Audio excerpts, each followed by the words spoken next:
we're all living by this invisible rule book in our digital lives. There's this whole unspoken social code that dictates how we talk to each other online.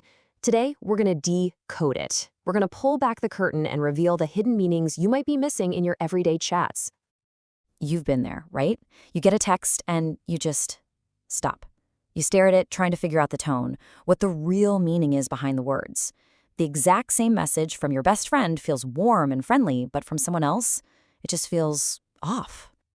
Well, I'm here to tell you it is not your imagination. There are these invisible friction points in our digital conversations, especially between different communication styles. And today, we're going to make them visible. We're going to decode the digital language that you thought you already had figured out. All right, so let's dive in right at the start of any digital conversation, the opening line.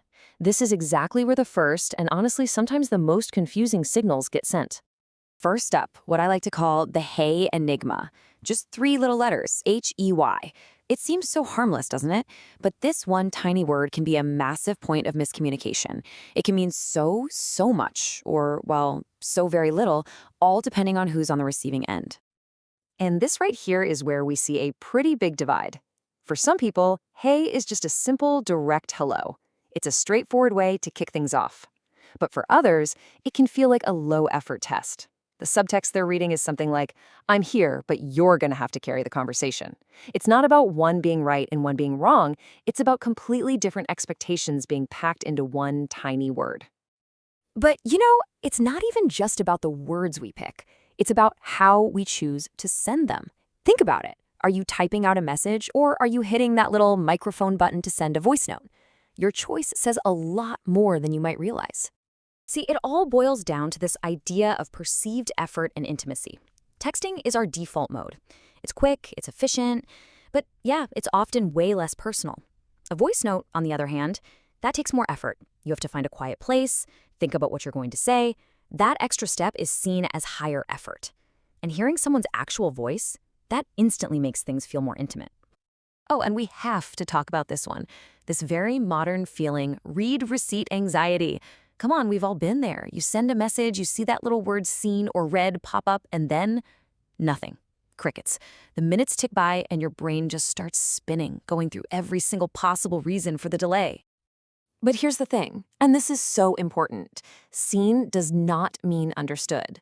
Someone might have just glanced at their phone in the middle of a meeting, or maybe the notification popped up while they were driving. Just because the message was opened doesn't mean it's been processed or emotionally understood. Just remembering that can save you a world of unnecessary stress. Okay, so moving on from words and how we send them, let's step carefully into what I call the emoji minefield. These little pictures are supposed to make things clearer, right? Add some tone. But a lot of the time, they do the exact opposite. And hey, don't dismiss this as just silly little pictures. There's real psychology at play here. Our own built-in biases and predispositions completely change how we interpret these things. What you see as just a simple, harmless icon, someone else might read as a really loaded emotional signal.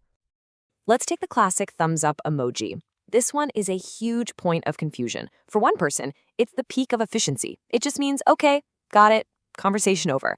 But to another person, it can feel incredibly dismissive, almost like a passive-aggressive way to just shut the conversation down. And what about the laughing, crying emoji? Is that genuine laughter, or is it being used to kind of soften a criticism? The context and who's interpreting it is absolutely everything. Okay, so wow. We've looked at friction points, digital divides, emoji minefields. It can seem like a lot, right? A little overwhelming. But here's the good news. Once you can see the code, you can start to write a better program. So let's talk about how to actually bridge that communication divide. So what can you actually do? Well, here are 3 really powerful, simple steps you can take. First, just recognize that different styles exist. That's it. Acknowledge that not everyone is playing by your personal, unwritten rulebook. Second, if you're ever unsure, just ask. A simple, hey, what did you mean by that, can prevent a world of hurt feelings. And finally, maybe the most important one, assume good intent. Start from a place of understanding, not suspicion. Because at the end of the day, this really isn't about who's right and who's wrong. It's about realizing that we're often speaking completely different digital languages. And the goal isn't to make everyone speak your language. The goal is to become a better translator so you can understand others and be a little clearer yourself. So I'm going to leave you with a question to chew on. Now that you can see the code, now that you know the rules of the game, what are you going to communicate differently? How will you maybe change your own digital dialect to build a little more understanding? It's something to think about. Thanks for joining me for this explainer.